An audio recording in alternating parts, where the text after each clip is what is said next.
14 শতিকাৰ শেষৰ ভাগত 15 শতিকাৰ আগমুহূৰ্তত যেতিয়া অন্যায় অত্যাচাৰ দুৰ্নীতি ভ্ৰষ্টাচাৰ কুসংস্কাৰ অন্ধবিশ্বাসে চানি ধৰিছিল তেতিয়া ঈশ্বৰ প্ৰেৰিত দূত মহাপ্ৰবক্তা মহামণিষী বিশ্ববিজয় গুৰু আমাৰ অসম ভূমিতে আৱিৰ্ভাৱ হ'ল মহাপুৰুষ শংকৰদেৱ। তেওঁ কি কৰিলে? সাম্যবাদ, সমাজবাদ, মানৱতাবাদ, একেশ্বৰবাদৰ দ্বাৰা জাতি উপজাতি সকলোকে একত্ৰিত কৰি এখন অবিচাৰহীন, বেবিচাৰহীন, শোষণহীন, নিষ্পেষণহীন, আলস্যহীন, বৰ্ণহীন সমাজ গঢ় দিয়াৰ উপৰিও নানা শাস্ত্ৰসমূহ লিখি ঈশ্বৰ তত্ত্ব, আধ্যাত্মিক তত্ত্ব, সৃষ্টি তত্ত্ব, জগতত্বৰ বিষয় পুংখানুপুংখৰূপে লিখি জ্ঞানৰ বন্তি ৰাইজৰ মাজত বিতৰণ কৰি দিছিল। ধৰ্ম, সাহিত্য, সংস্কৃতি, কলা, কৃষ্টি, ছৌ, মুখা, ভাস্কৰ্য, শিল্পকলা, নাট ভাওনাৰ জৰিয়তে মানুহক মানুহ হিচাপে জীয়াই থাকিবলৈ আজিৰ পৰা 575 বছৰ পূৰ্বে ধৰ্মৰ সেন্দুৰীয়া পথ নিৰ্মাণ কৰি দিছিল কোনে? গুৰুজনাই। আমি যদি গুৰুজনাই নিৰ্মাণ কৰা পথেৰে অগ্ৰসৰ নহওঁ আমাৰ পৰা দুৰ্ভগীয়া কোন আছে? কলিত হৰিৰ কীৰ্তন বিনায়ে আনমতে চাৱে গতি যেন কুলবধূই নিজৰ স্বামীতে অ ভজে গয়া উপপতি।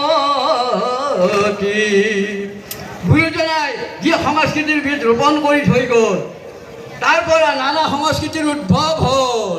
যেনে প্ৰসংগীয়া নাম, নাগাৰা নাম, দিহা নাম, থিয় নাম, এক নাম, বীৰ নাম, সবহুৱা নাম, নিশি নাম, ভোৰতাল নৃত্যৰ নাম, ৰঙিলী নাম, হলি নাম, পাল নাম, সঞ্জুৰী নাম, জোনা নাম আৰু আই নাম, আয়তী নাম, জোৰা নাম, বিয়া নাম, নামেই নাম। সকলোৰে উদ্দেশ্য হ'ল প্ৰভুসকল এটা কি? ধৰ্মৰ দিশে গতি কৰা। ধৰ্মত যাতে আমি কোনো ব্যভিচাৰ কৰিব নোৱাৰোঁ, ধৰ্মত আমি গতি হওঁ। মোক প্ৰশ্ন কৰিছিল পাঠক বাপ, আপুনি যে বিয়া নামকে নাম বুলি ক'লে এইটো শুদ্ধনে?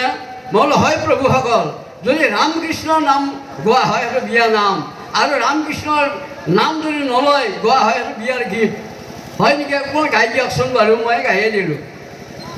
ৰাম কৃষ্ণ বানৰে জীয়ৰী, ৰাম কৃষ্ণ উষা সুন্দৰী, হৰি মোৰ অনিৰুদ্ধ নীলা হৰি। এইটো বিয়াৰ নাম। বিয়াৰ গীত হ'ল প্ৰথম প্ৰহৰ ৰাতি ফুলি আছে চম্পা, ফুলি আছে চম্পা, উঠা সখী শকুন্তলা তুলি বান্ধা খোপা, তুলি বান্ধা খোপা। এইটো হ'ল বিয়াৰ গীত। প্ৰভুসকল নাগাৰা পোনপ্ৰথমে নাগাৰা নামৰ উৎপত্তি হৈছিল খটাৰা সত্ৰত। গোবিন্দ আটাৰ সৌভাগ্যস্বৰূপ কৃষ্ণ ডেকা, কৃষ্ণ ডেকাই নাগাৰা নামৰ সূচনা কৰিছিল, পাতনি মেলিছিল, 4 প্ৰকাৰ নাগাৰা তৈয়াৰ কৰিছিল। প্ৰথম নাগাৰা কাঠৰ টুকুৰাৰ নাগাৰা, দ্বিতীয় নাগাৰা হ'ল তক্তা চিলাই নাগাৰা, তৃতীয় বিধ নাগাৰা হ'ল মাটিৰ খোলাৰ নাগাৰা, চতুৰ্থবিধ নাগাৰা পিতলৰ নাগাৰা। এই 4 প্ৰকাৰ নাগাৰা এতিয়াও দৰঙতে আছে। শংকৰী সংস্কৃতিত প্ৰত্যেকৰ পৰা ভুটীয়া তাল আনি ব্যৱহাৰ কৰা হৈছিল। সেই ভুটীয়া তালৰ আৰ্হিতে অসমত ভোৰতাল বনোৱা হয়। এইবিলাক যে আছে আমাৰ এই ভোৰতাল, ভোৰতাল, ৰামতাল, পাতিতাল, ফুটিতাল, কৰতাল এইবিলাক নামত ব্যৱহাৰ কৰা হয়। প্ৰভুসকল এই দৰঙতে নামৰ উৎপত্তি, নৰেশ্বৰ শৰ্মা বৰুৱাৰ জন্ম হৈছিল দৰঙতে। তেওঁ 3খন নামৰ পুথি লিখিছিল। মই কেইবাবাৰো কৈছোঁ, ব্ৰজলীলা, গোষ্ঠলীলা আৰু হৰগৌৰীৰ লীলা। এই 3খন পুথি পোনপ্ৰথমে ছপা কৰিছিল। তাৰপিছত আহি আহি কামৰূপ জিলাৰ কমলপুৰ সমষ্টিৰ অন্তৰ্গত বালিকুচি গাঁও নিবাসী প্ৰয়াত ভূমিধৰ বনিয়া, মোৰ তেখেত গুৰু হয়, বগুলা পাঠক, উপনাম বগুলা পাঠক আছিল। তেওঁ ৰামলীলা লিখিছিল আৰু মিহলি নাম সংগীত কল্প বনিয়াৰ লগত মহাভাৰতৰ নাম লিখিছিল। মোৰ গুৰু ভূমিধৰ বনিয়া শ্ৰেষ্ঠ পাঠক, শ্ৰেষ্ঠ লিখক, শ্ৰেষ্ঠ প্ৰশিক্ষক আছিল। আৰু 500ৰো অধিক তেওঁ নিজে সুৰৰ সৃষ্টি কৰিছিল। হে প্ৰভুসকল, আজি বহুত লিখক হ'ল, বহুত পাঠক হ'ল, আমিও বুঢ়া হ'লোঁ, কিন্তু সুৰৰ সৃষ্টি কৰিব পৰা নাই। পাঠকবিলাক স্বনিৰ্ভৰশীল নহয়, পৰনিৰ্ভৰশীল। আগে আছিল নাগৰা নাম, এতিয়া আছে নাগৰা গান। বিভিন্ন সুৰবিলাক আনি নাগৰা নামত সংযোজন কৰি তেওঁ নাগৰাটো বজাই গান গাবই নাগৰা গান। আগে আছিল নাম ধৰা, বাপা ক'ৰ পৰা আহিলা, নাম ধৰিব গৈছিলোঁ। বাপা ক'ৰ পৰা আহিলা, নাম গাব গৈছিলোঁ। আজি সোধা হয়, বাপু ক'ৰ পৰা আহিলা, নাম খেদিব গৈছিলোঁ। খেদে কিছুমান পাঠকে ৰাগিয়াল বস্তু সেৱন কৰি নাম ৰভাতলৰ পৰা খেদি পেলায়, বিভৎস কাণ্ড কৰে। যি মনোৰঞ্জন দিশটোহে আগবাঢ়ি গৈছে, ধৰ্মীয় দিশটো বহুত পিছত পৰি হৈছে। পাহাৰীৰ গৰ্ভত এদিন নাম নাগাৰা নাম হেৰাই যাব, এই নাগাৰা নাম হৈ নাথাকে, এইটো বাৰে বৰণীয়া আলক্ষ্য হ'ব যায়। মই সেইটো দেখা পাইছোঁ। মই নিশ্চয়কৈ আমিও 1960 চনৰ পৰা গালোঁ, কিন্তু শুদ্ধভাৱে গাব পৰা নাই যদিও ইয়াতকৈ বহুত উন্নত কৰি গাইছিলোঁ মোৰ গুৰু ভূমিধৰ বনিয়াদেৱৰ আশীৰ্বাদত। হে প্ৰভুসকল, ৰস আজি আপোনালোকৰ নামৰ ৰস চাৰিওফালে বিতৰণ হৈ যাব বৃহত্তৰ এই পূব বুঢ়া অঞ্চলত। শেষ হ'ল আৰু 2 মিনিট ক'ম আৰু। বৃহত্তৰ অঞ্চলত নামৰ ৰস, প্ৰেম অমৃত ৰস, বৈকুণ্ঠ প্ৰকাশে হৰিৰ নামৰ ৰসে বহে প্ৰেম অমৃতৰ নদী। শ্ৰীমন্ত শংকৰে পাৰ ভাঙি দিলা বহে ব্ৰহ্মাণ্ডক ভেদি। শৃংগাৰ, হাস্য, কৰুণ, বীৰ, বিভৎস, ৰুদ্ৰ, ভয়ানক, অদ্ভুত, শান্ত, এই নৱৰসৰ উপৰিও গুৰুজনৰ সৃষ্টি নামৰ প্ৰেম অমৃত ৰস, অমীয় ৰস। পিয় পিয় পিয় অমীয়া মাধুৰী হৰিৰ নাম ৰাম ৰাম। পান কৰা হৰিৰ নামৰ অমীয়া ৰস আমাৰ এই মনুষ্য তনু, মনুষ্য দেহা, পঞ্চভূতি দেহা সামফল হওক। আমাক ঈশ্বৰে দহটা সম্বল দিছে, জ্ঞান, গৰিমা, শক্তি, ভক্তি, বল, বুদ্ধি, পৰাক্ৰম, বিবেক, সৃষ্টিশীল প্ৰতিভা। কেৱল ফলটো তেওঁৰ হাতত ৰাখিছে, ডক্টৰটো আমাক নাম ল'ব দিছে আৰু আমাৰ মুক্তি লাভ কৰিব দিছে। আজি এই দুয়োটা দল, ভাল দল, বিভিন্ন প্ৰান্তত নাম গাই সুখ্যাতি অৰ্জন কৰিছে। হৰিৰ নামৰ বাণী চাৰিওফালে বিয়পাই দিব, আপোনালোকে কৰ্ণভৰি প্ৰাণ কৰিব, এইটো মই আশা কৰিলোঁ। সদৌ শেষত মই সমূহ উদ্যোতাকে, এই অঞ্চলবাসী ৰাইজকে এই যে কাটৰ মিনতি কৰিছোঁ, আগন্তুক দিনবোৰতো আপোনালোকে এনেকৈ নাগাৰা নাম উৎসৱ পাতি, নাগাৰা নাম মাতি ধৰ্মৰ বাণী বিলাই দিয়ক। মোৰ এটাই অনুৰোধ ঈশ্বৰৰ ওচৰত, হে প্ৰভু ভগৱন্ত, আপুনি যাতে পিতা পুত্ৰৰ মিলন হিত সাধন কৰে, যাতে শান্তি বিৰাজমান হয়, হাই কাজিয়া নহয়, এইটো আপুনি কৃপা কৰক। আৰু শাহু বোৱাৰীৰ যাতে কণ্ডল নহয়, মিলা প্ৰীতিৰে থাকে, শান্তি বাতাবৰণ আপোনাৰ বিয়পাই দিব পাৰে, আপুনি কৃপা কৰক, আশীৰ্বাদ দিয়ক। আৰু ভাই যাতে কোনোদিনে কাজিয়া পেচাল নহয়, সুখেৰে দিন অতিবাহিত কৰিব পাৰে। আৰু মই যিহেতু নাগাৰা নামৰ পাঠক, সৌ তাহানিৰ আজিকালি কোনো পাঠকে নাগায়, আমাৰ বাপাই পৰশু বাপাই মোক গাব দিছে, অকণমান কলি এটা গাই মই সমাপ্ত কৰিব বিচাৰিছোঁ। চেওচাবৰী নাম আজিকালি পাঠকে ক'ব নোৱাৰে, কি চেওচাবৰী নাম, মই তাৰে এটি সুৰ গাম।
একতে আসা প্ৰভু তুমি মায়া কৰি শঙ্খ চক্ৰ গদা পদ্ম হাতে ধৰি নাম ধৰি ধৰি প্ৰভু মাতিছো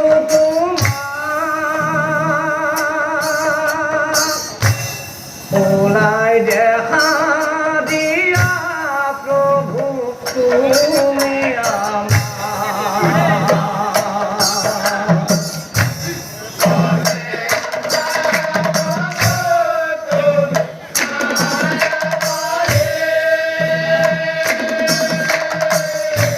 কৃষ্ণ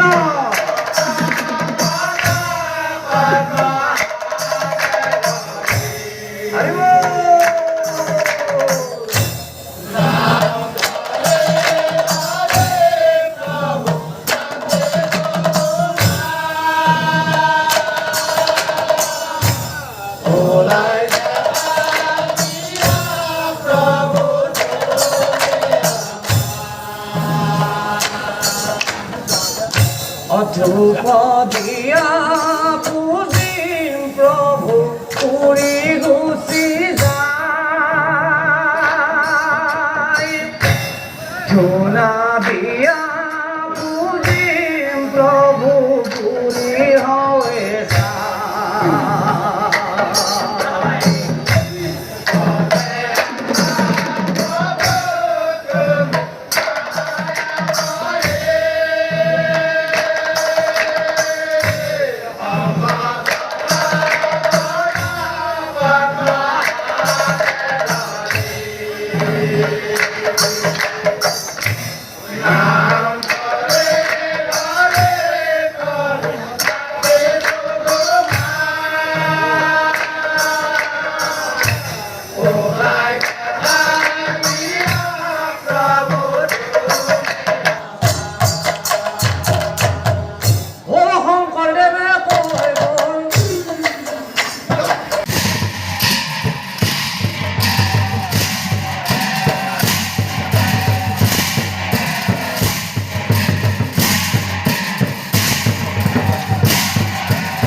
রাম নারায়ণ হরি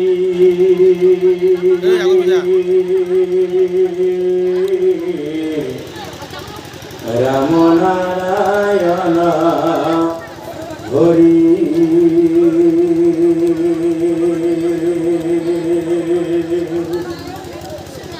হে হরে হে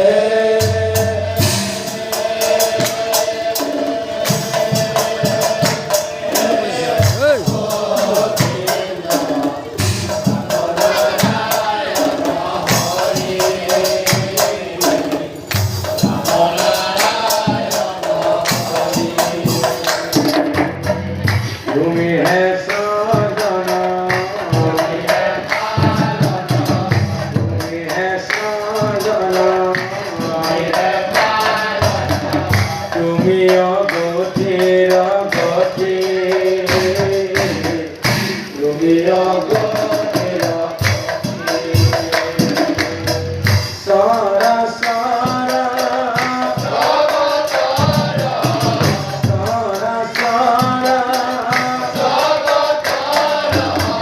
তুমি হে সারা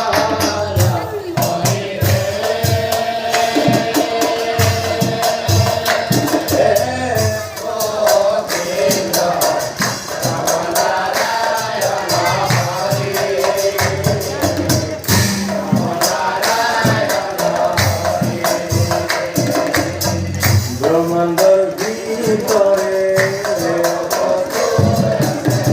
ব্রহ্মাণ্ডর ভিতরে হবেও তোমার ভাই হবেও তোমার ভাই সরা সরা সরা সরা তুমি হে সারা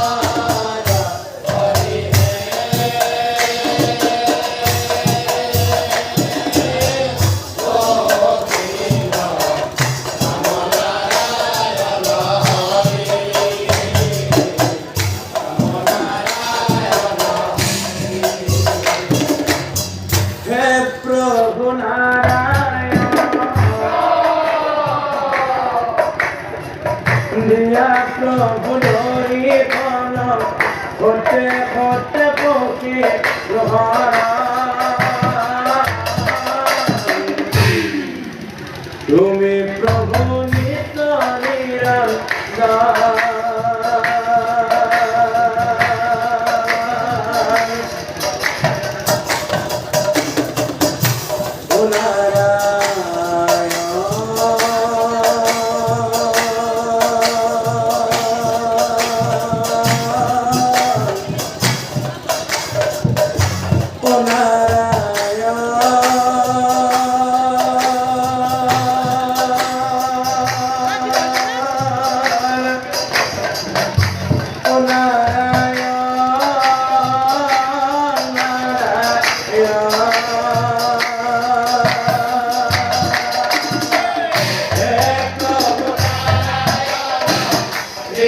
Prabhu